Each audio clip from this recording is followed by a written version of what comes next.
So literally, I know I say this every time, but the I reason that we know. keep doing this, that I love it, is there's so many great new ideas and interesting people and interesting businesses. And I dig in from that perspective, and you dig in from what are the clinical outcomes. But this seems to be, we spoke today to the to leaders of Monarch MD, which is a new approach to creating women's health practices, and it's just so exciting. I'm telling you, Rachel, we all know the healthcare system is really broken. This is a super viable avenue that is a win-win for both patients who will get the attention and care and time that they so need, and for physicians who are looking to have a little bit more of a sane existence in their clinical careers. So I met Nadia, who is really the recruiter of their talent in the medical world, at a medical event for longevity down in Florida. She is an accomplished equestrian, and she used to be one of these people who would take medical medevac flights in a helicopter for people's health care. And needless to say, this could really lead to burnout. This is high adrenaline, high stakes when you're least expecting it. And so it was very natural that we got to the conversation about physician burnout and ways to help. So we think you'll really enjoy hearing from them. So take a listen. Welcome to the Business of the V. Hello, friends and colleagues. I'm Dr. Alyssa Dweck. And I'm Rachel Braun Scherl.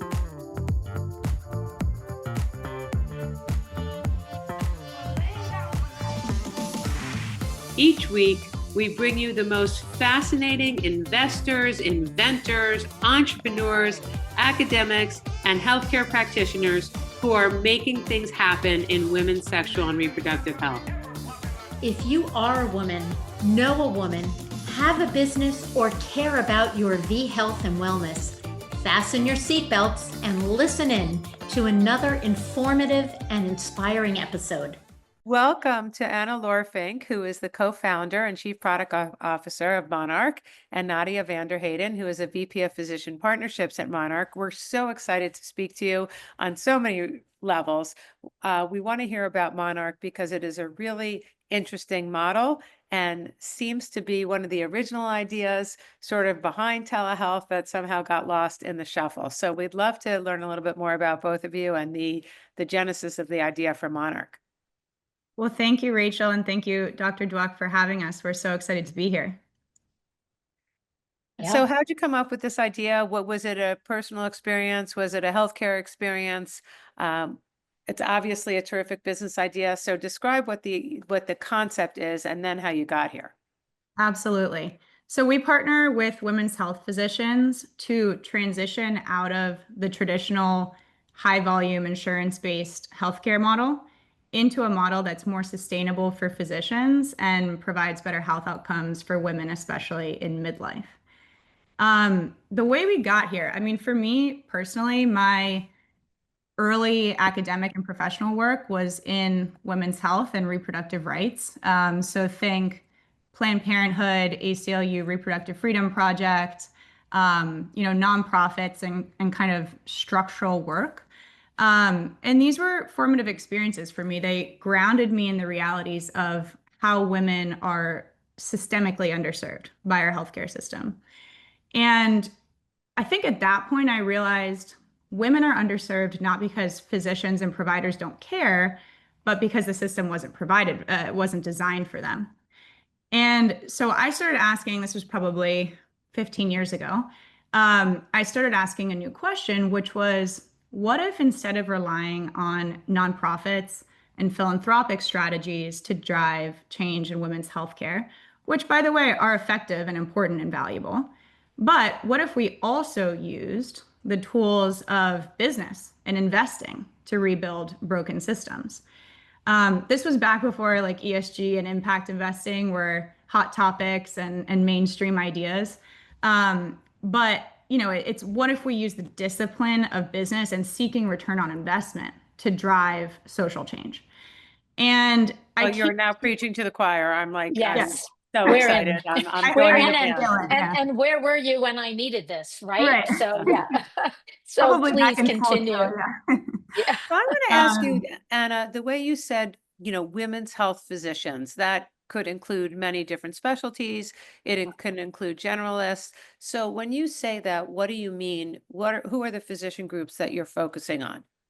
we're primarily focused on OBGYNs, but we come into contact and have great partnerships with physicians across internal medicine, functional medicine. A lot of different specialties can be a great fit for what we're doing. Yeah, I love hearing that you are literally broadening the scope of what women can access. Being somebody who's very interested in the nutritional angle of medicine and lifestyle as a way to promote longevity and wellness, I think this is something that's really not emphasized in the traditional medical pathways, and certainly not in the big corporatization of medicine. So I think that's such an amazing plan. So one of the things that's so interesting, Anna and Nadia, is, OB-GYNs seem to have the highest rate of burnout for very many reasons. The stresses of the job, the hours of the job, the unpredictability of it, the substandard uh, reimbursement. How is this model designed? I mean, obviously, there's so many OB-GYNs who have just switched to gynecology for a whole bunch of reasons, as Alyssa likes to say, as her patients aged, she aged, and she focused on, post-pregnancy care. But this is a new idea for OB-GYNs. They're not traditionally, at least in my experience, focused on the business piece of it. And this is a way to practice your craft in a way that is actually sustaining from an economical standpoint. How did you start those first conversations? And I know, people like Alyssa intuitively get it, who are physicians who have a business sense. So how did you start that? How are the first conversations, and how many physicians are involved in the platform today? Yeah, it's interesting. It actually started with the patients, and it started with me having conversations with probably well over 100 women who were experiencing perimenopause or menopause. And we realized that a lot of them were saying the same story over and over, which was I started to experience symptoms of perimenopause for the first time. They were extremely disruptive, painful, life-changing. And when I sought help from my provider, I felt rushed through the appointment. I felt like I wasn't heard. I felt dismissed. And I felt like the message was basically suck it up and good luck. And, we heard this over and over and over again. And we also heard like desperation. We heard just because I'm going through menopause doesn't mean I'm ready to pick out my urn.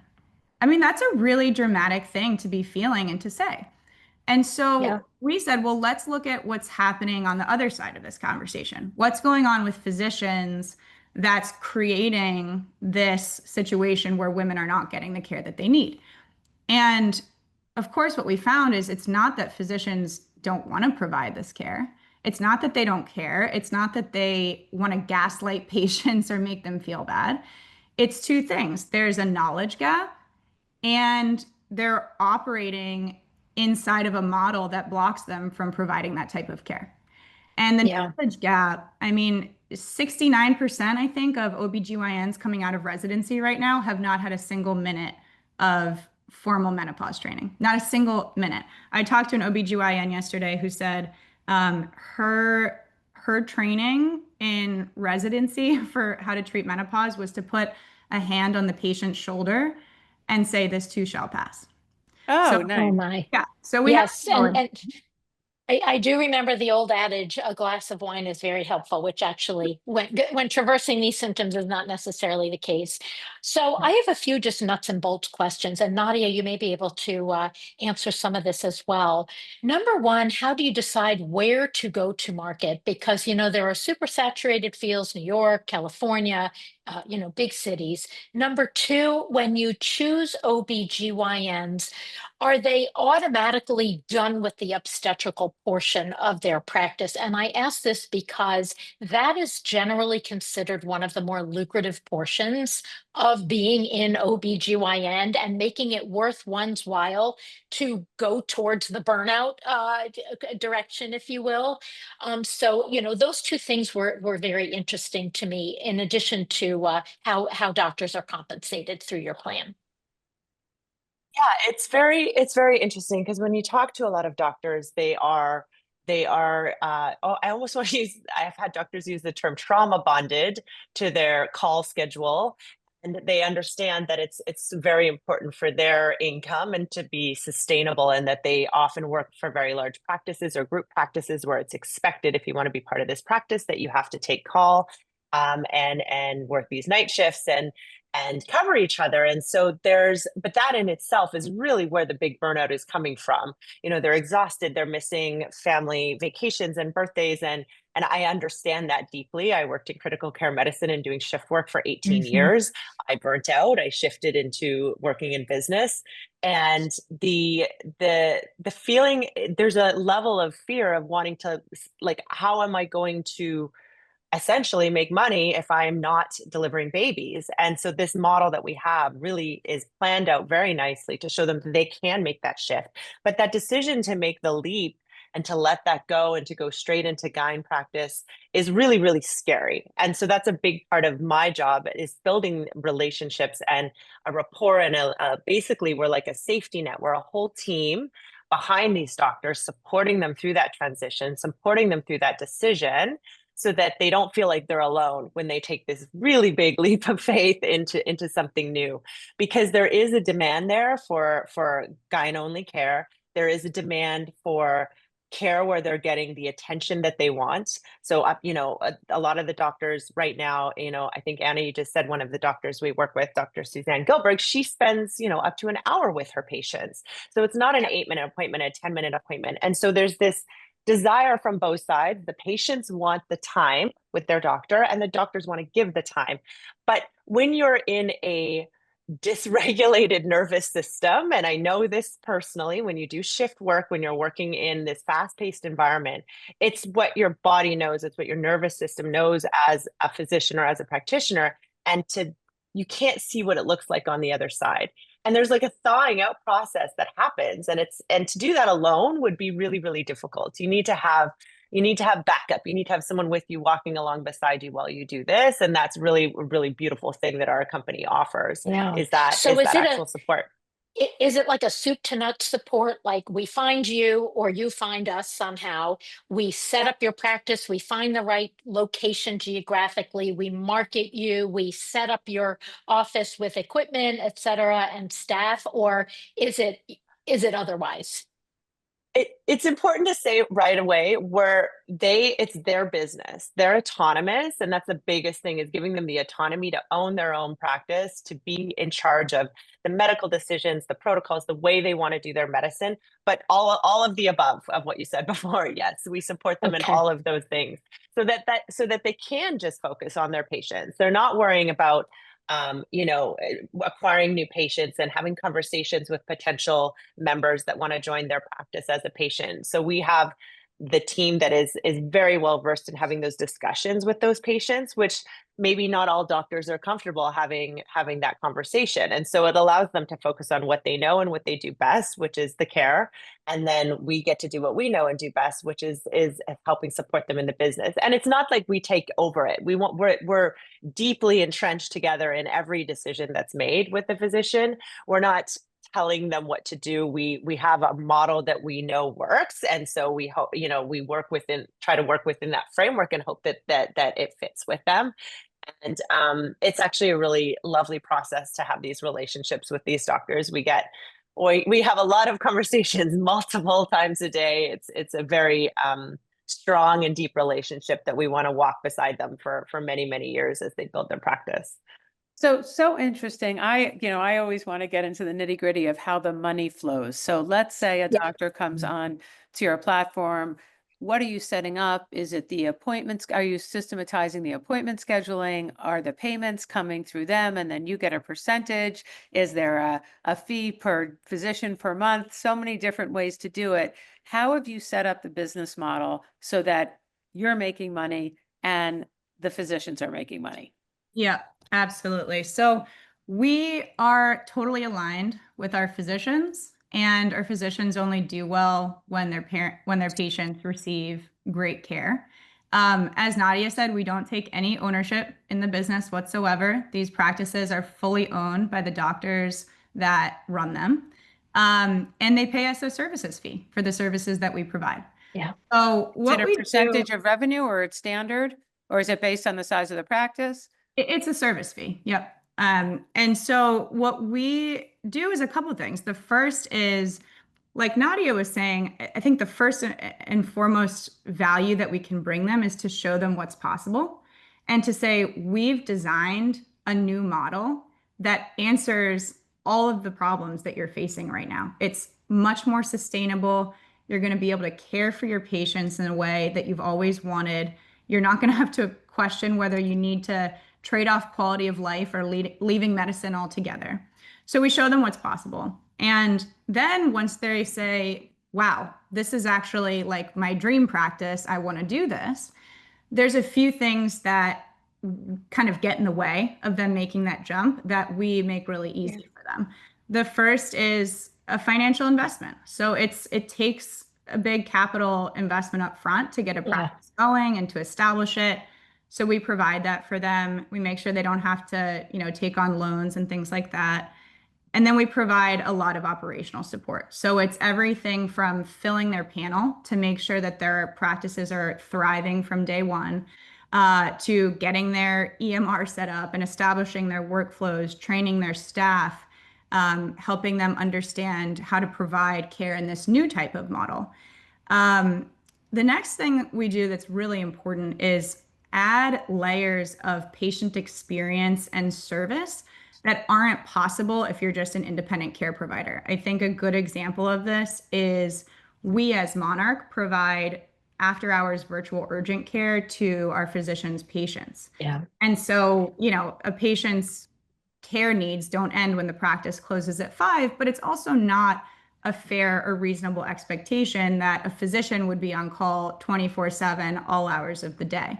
So you just answered such a big question for me because, you think about solo practice and you think about how many phones can I carry at once? So that right. answers that question. Yeah, well, it's a big thing physicians ask us about because they want their patients to have access to that care at all times, but it's not realistic that they would do 100% of it. And so our care providers, our physicians and NPs through our virtual urgent care offering know our physicians well, and they really create basically just an extension of the care that the physician is providing in their practice. Absolutely. So do the patients pay like a yearly fee, or they pay like a concierge practice, or is it a fee for service? And how does insurance play into it at all, if it does? It is a membership fee yearly. And that's really important because fee for service is kind of what got us into this predicament in the first place. And so I think, if you explain that a little bit more before you go on to the solution. I want people to understand what you say that. If you feel like a system is not producing the outcomes you want, I think you need to look at what the incentives are and how those incentives are driving behavior. And so you have to ask, what's our current kind of traditional fee-for-service insurance-based healthcare model incentivizing? Well, it's requiring doctors to see as many patients as they can every day. On average, especially in women's health, that can look like 30, sometimes even 40 plus patients a day. And it's not incentivizing the space for deeper, more proactive healthcare relationships. It can also incentivize over treating and over testing and just doing things that aren't really aligned with the patient's best interest in the long run. On the other hand, we took a step back and said, well, what are the outcomes we want to design for and solve for? And how do you put the right incentives and structures in place that lead to those outcomes? And so What we're designed for is deeper doctor-patient relationships, more time between the doctor and the patient, care that's proactive and preventative rather than reactive sick care. And, Yes. this is more subtle, but I think it's possibly the most important piece, which is care that makes women feel heard and valued and like they deserve to feel good and experience joy. So here's today's hot flash. Traditionally, clinicians that are in big multi-specialty practices or even single specialty practices need to see upwards of 30 patients a day. Why is it a surprise that there's a 50% burnout rate for clinicians? So I can only sort of relate this to the buffet versus the a la carte menu, if that makes any sense. If someone's paying I'm assuming a fairly hefty fee up front for a year of service, let's just say, do they then get access to their provider as many times as they need, or is there something else? Because, I find that I have switched from the big corporate medical system where I saw 25, 30, 35 patients a day to now having a more civilized schedule and managing my own health. And I do feel like I have way deeper relationships with my patients, and I remember every one of them, and it's just a much nicer day-to-day flow. But what I wonder is, do people take advantage of the fact that they've had this one-time fee, and then they can go in or be a frequent flyer, if you will? Yeah, and what do you get? What does the patient get for that Yeah. fee? Absolutely. So, practice to practice, the specifics of the membership agreement are going to vary, and it's going to be based on who that doctor's patients are and what the doctor's specialties are.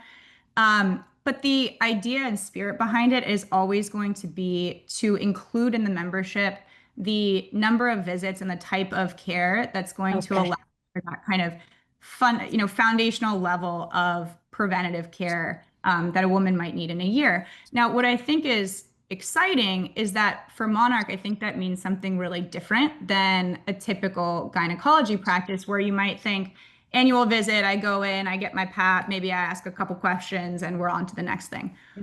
What we're doing here is recognizing menopause as a strategic opportunity. It's a window into a woman's future longevity and well-being. And we're recognizing that it's a systemic transition, not just a bucket of symptoms to be kind of treated and alleviated. And so we bring in, we kind of honor that, and we bring in care around metabolism, cardiovascular, Yeah. bone density, cognitive function, Right. mental health, and sexual health, and put those pieces together, capitalize on that strategic opportunity to intervene proactively and lay the groundwork for, decades of quality life for women ahead. So you must need really very special practitioners who actually buy into the wellness protocol rather than the illness model, which is difficult when you're coming from a really big corporate medical practice. How do you vet your doctors? How do you find them? Do they have to follow particular protocols or algorithms, or are these sort of the more self-starter types of physicians? And I would also add is the typical path that they do something like what Alyssa does, spend years training in a larger practice or a big organization, or these people who can literally be starting their first practice with their relationship with Monarch. Yeah, it's such a great question. We look for a number of things in the physicians that we decide to partner with, and we're selective. I mean, we're careful Yeah. about who we partner with, because what we're looking for is physicians who have already demonstrated a commitment to providing great, thoughtful, proactive care to their patients, Yeah. but who are bumping up against constraints of the model that they're in.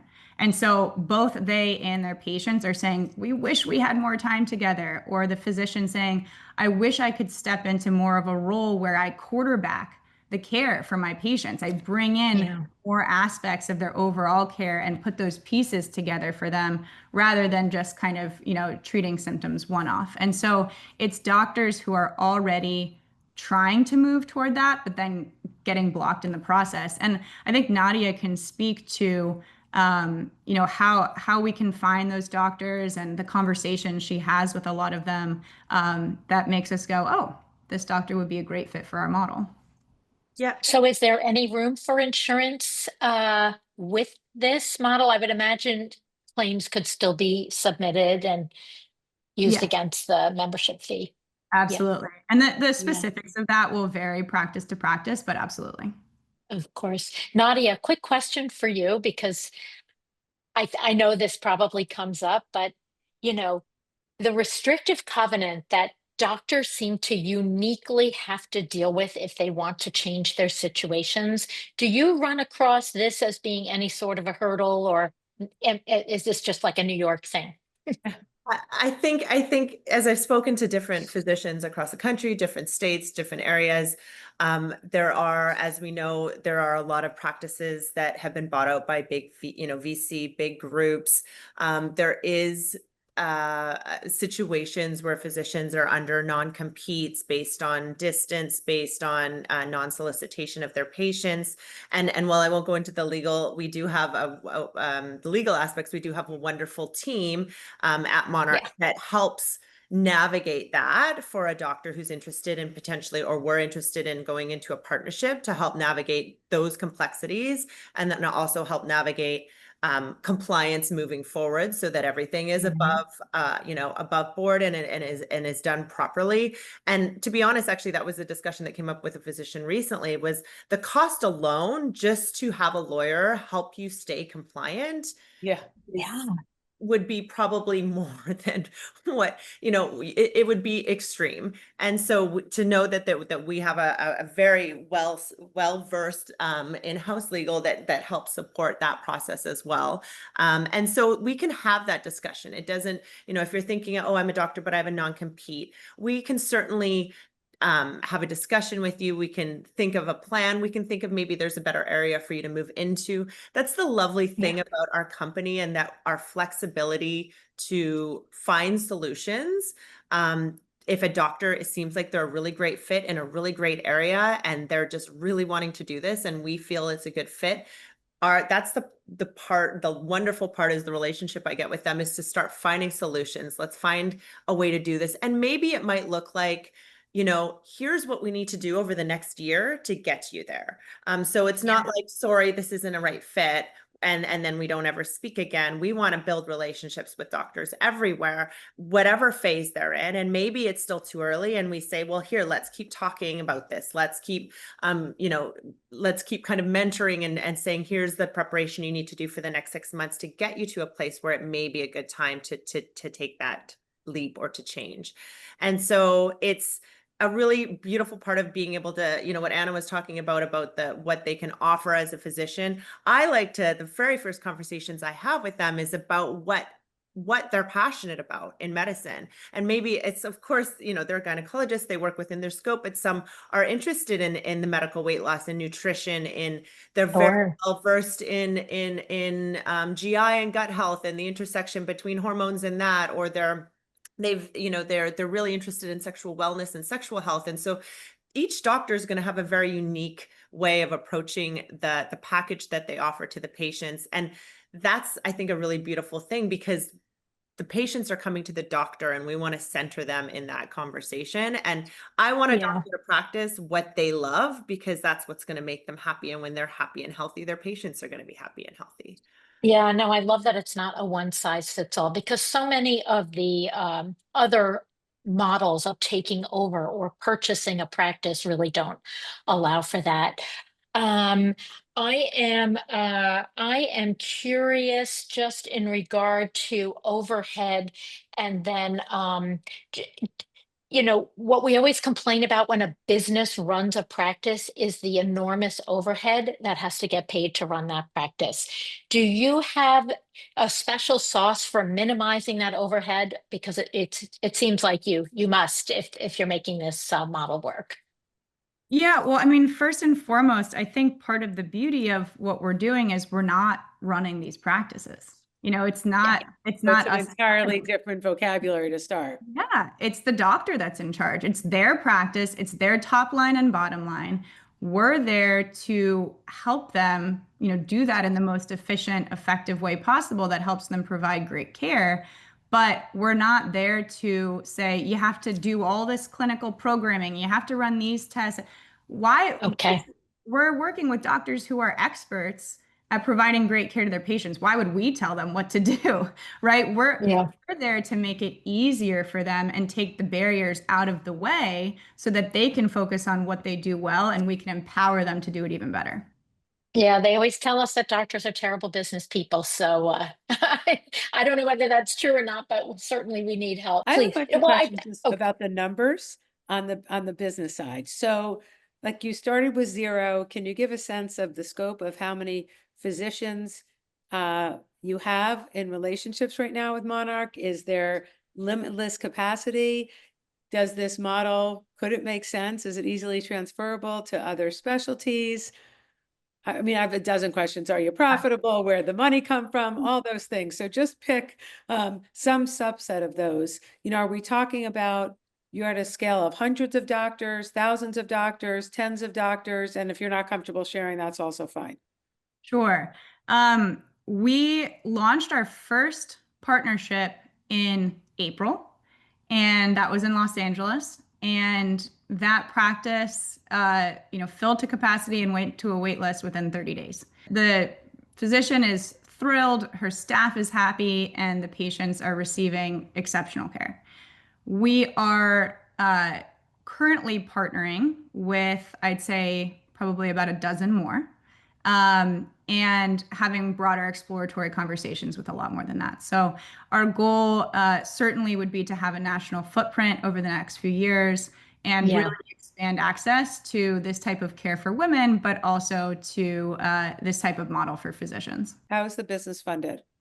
We have an investor who is mission driven and who has kind of a history and an ethos of investing in businesses that are scalable and sustainable and kind of partnering with those businesses for the long run rather than just kind of providing seed capital and walking away.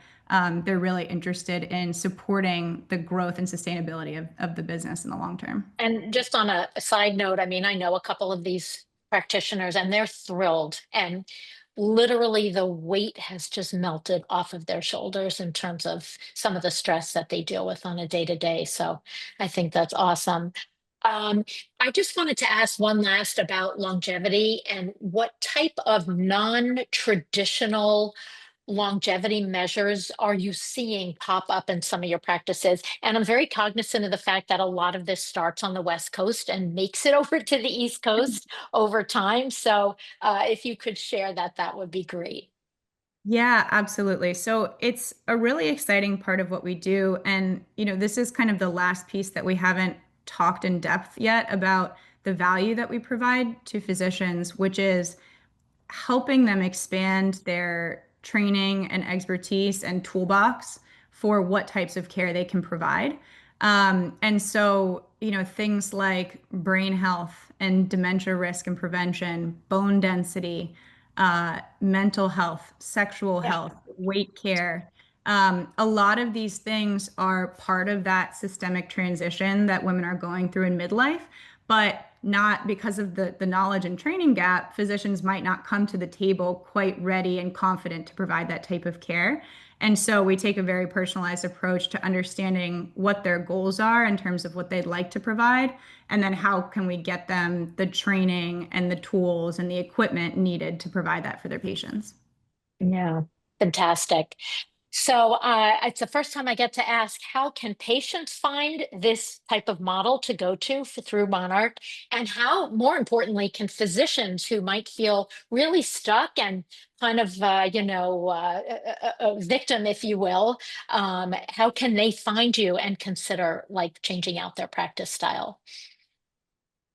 I can answer. I think I can answer that. I think that, so we have, our website is monarchmd.com. There's a link there where they can reach out. They can book an appointment with me. I love talking to doctors, even if they're not even sure or maybe hesitant, like, no, this isn't a right fit. I only see these younger patients or this, or I can't leave yet, or I'm not ready yet.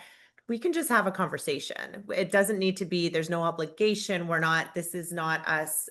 There's no pressure. It's really, we're in this place where we just want to talk to everyone. I want to talk to everyone. I love talking to physicians, and I love hearing their stories and their dreams and their aspirations. And then my wheels get turning and I can bring it back to the team, and we can, we have a discussion where we can see where this can go. And so at this point, it's like, even if there's any hesitation, it's just an opportunity for a conversation, and who knows where that will lead. And maybe it will inspire them to have some ideas, and I can even give them some ideas or some advice on where to move next. And that's Love kind of that. the starting You are personally going to literally extend the longevity of a lot of doctors' careers, because some just to say, that's it, I'm hanging it up and I'm done. And what a wonderful way to really impart somebody's training for more years to come by not enslaving them, if you will. Well, It's thank been you. a pleasure to Yeah, speak to you. it's Yeah. amazing. I mean, one of the things you said that I think is a great place to close is, Alyssa, I'm not a physician, as you know, but I don't know how many times in your whole career anyone has asked you about your dreams and aspirations for your practice. So I just love that that's the starting Now point. you know. And Yeah, Yeah, that absolutely. not even your practice, your personal life. your personal life. When was your last vacation? Can I call you if I'm not a every day? physician to help with my dreams and aspirations? Yeah. And you know what? I'm going to leave you with this little story. I used to be that mother who showed up at my kids' sporting events in dirty scrubs, because it was like, do I have time to change and go to this area and put my clothes on, or can I just run there and maybe catch the last goal or the last set or whatever? So I get this. You are literally preaching to the choir. So thank you for all you do. Don't forget, subscribe to our podcast at businessofthev.com for the latest trends and trendsetters in women's health and business.